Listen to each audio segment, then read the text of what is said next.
जानिए शरद पूर्णिमा पर आधारित दो बहनों की धार्मिक कथा। शरद पूर्णिमा पर चंद्रमा व भगवान विष्णु का पूजन कर व्रत कथा पढ़ी जाती है। धर्म ग्रंथों के अनुसार इसी दिन चंद्र अपनी 16 कलाओं से परिपूर्ण होते हैं।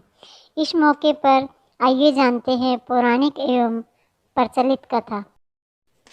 एक कथा के अनुसार एक साहूकार को दो पुत्रियां थीं।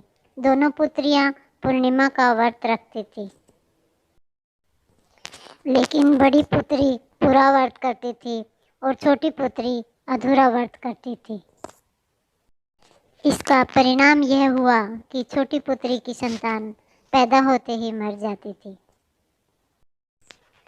उसने पंडितों से इसका कारण पूछा तो उन्होंने बताया कि तुम पूर्णिमा का अधूरा व्रत करती थी, जिसके कारण तुम्हारी संतान पैदा होते ही मर जाती है।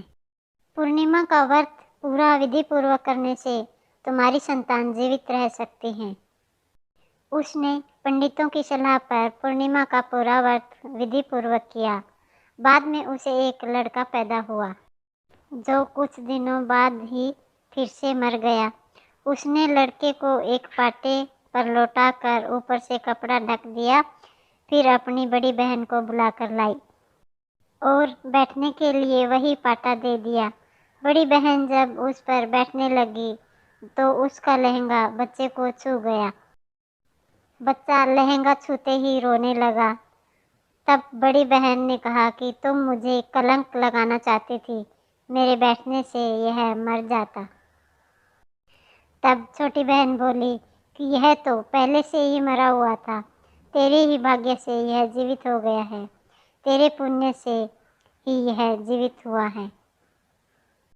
उसके बाद नगर में उसने पूर्णिमा का पूरा व्रत करने का ढिंढोरा पिटवा दिया। यह थी शरद पूर्णिमा पर आधारित दो बहनों की कथा।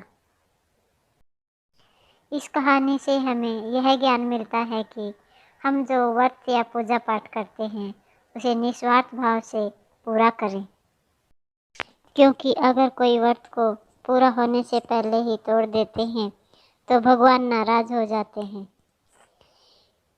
इससे तो अच्छा होता कि आप कोई व्रत ही ना करें, तो भगवान आपसे नाराज भी नहीं होंगे, क्योंकि भगवान भी हमारे माता पिता ही हैं।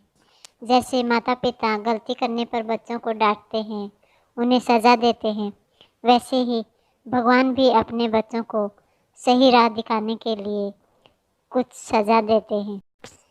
तो दोस्तों, यह थी एक छोटी सी कहानी। आपको यह कहानी कैसी लगी कमेंट बॉक्स में कमेंट करके ज़रूर बताना। अगर आपको कहानी अच्छी लगे तो कृपया चैनल को सब्सक्राइब करें और लाइक करें। धन्यवाद।